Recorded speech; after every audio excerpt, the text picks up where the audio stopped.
Good day, ladies and gentlemen.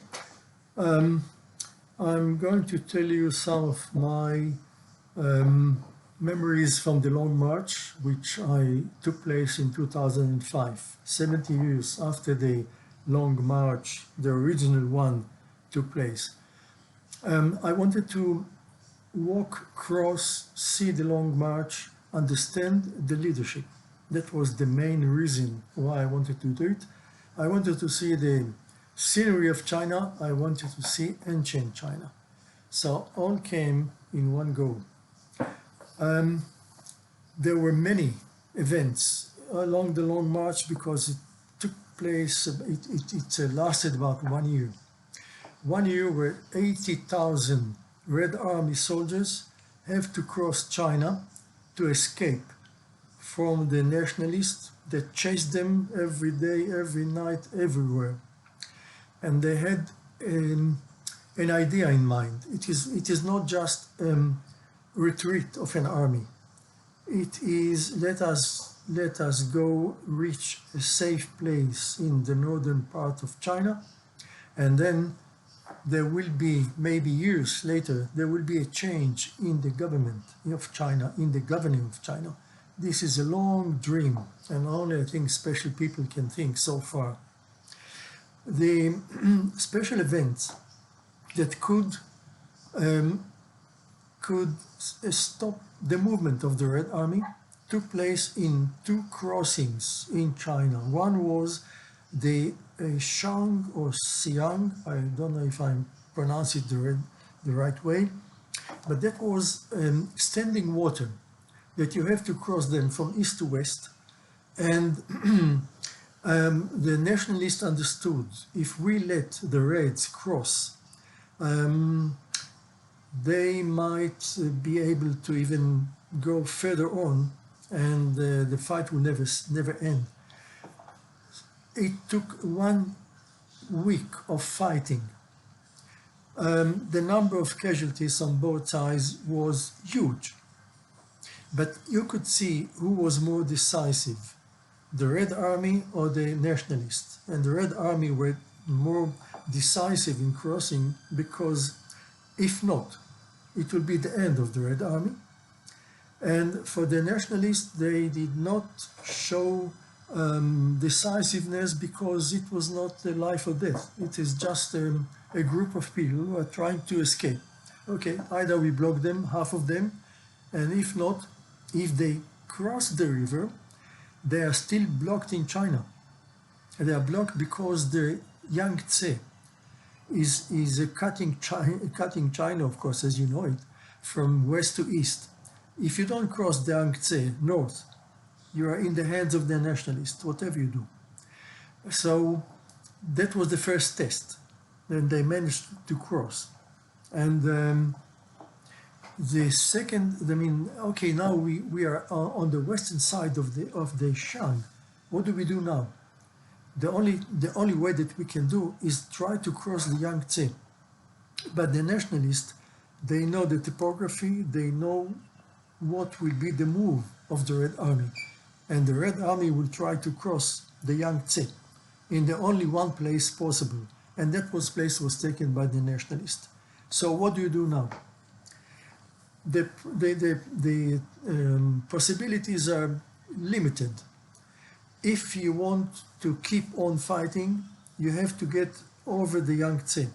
If you want to avoid fighting and not continue with your ideas, you can go down to Kunming. From Kunming, you can go down to Burma or so. So Mao Zedong, and everybody knows that he was a graduate of a teacher's seminar. He did not take any officer's course, but the way this man thought, it was higher than many generals that could come to conclusions like he did. So what he told his commanders, there's one place that we can cross, and that is the Jinsha. To cross the Jinsha, we have to sort of attacking Kunming. Let the nationalists believe that we are going to attack Kunming. There is no sense in it. unless they think that you want really to cross from Kunming south. They will concentrate all the brigades to defend Kunming. This will give us the option, the possibility to walk fast, very fast, towards the Jinsha. And this is what they did. The nationalists, they swallowed the exercise. They went to defend Kunming, while the Reds could just walk the fastest possible way up to the Jinsha. Mao told the First Army commander, you are going to play the game on Kunming, but once it is done, you have to take your army the fastest possible, 150 kilometers in 48 hours. If you want to survive, you have to do it and come to the crossing at the Jinsha, which they did. But as far as I heard, as I was told, I don't know how many soldiers remained behind. They could not cope with this speed, and they were killed by the nationalists. So the Red Army took them 8 days to cross the Jinsha, and now they are behind the Yangtze. Now they won't be blocked. They can move, and they did. But they still had a lot of difficulties to cross. They had snow mountains, 5,200 meters high. The soldiers, they walk with straw sandals, with one light shirt on your body. So no wonder that about 10,000 Red Army soldiers froze to death by crossing these mountains. Then they came to the grassland. It's a swamp of 500 kilometers. I was told that they crossed the 300 kilometers. If you want to help your friend that is going to drown, you will drown yourself with him. No food. So they managed to cross. When they came out, Mao Zedong, Chiang Kai-shek, sent Tibetans on horseback to shoot at the Red Army soldiers coming out of this grassland. And then they had to come up to the mountain, crossing the Laziko Pass, which in itself, it's an exercise to study. They came to Uchi after 1 year. Mao Zedong left with 7,000 men out of this 80,000. And I asked the people around, just tell me how did Mao Zedong think that he's going to take China with 7,000 men? So they gave me an answer. He relies on the people. It's the farmers, and we know the history, we know the story. Now you have to fight the Japanese. They're in China. It is the Second World War. You have to kick them out. Once you did that, you have to fight the nationalists. Nothing will be given to you just like that. So they did. And people in China definitely know that some battalions, brigades of nationalists joined the Red Army. So the game was over.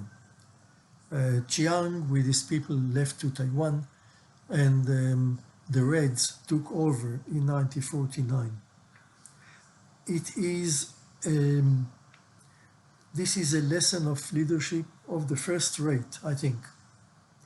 And one thing that I want to summarize, it is morale.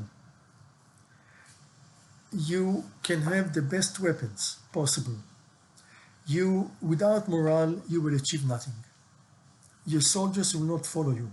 They will follow you because maybe they are afraid of punishment, but not of any goodwill. So train the people the hardest possible way as the conditions demand, but respect them all the time, and then they will follow you. So this is my message. Thank you so much.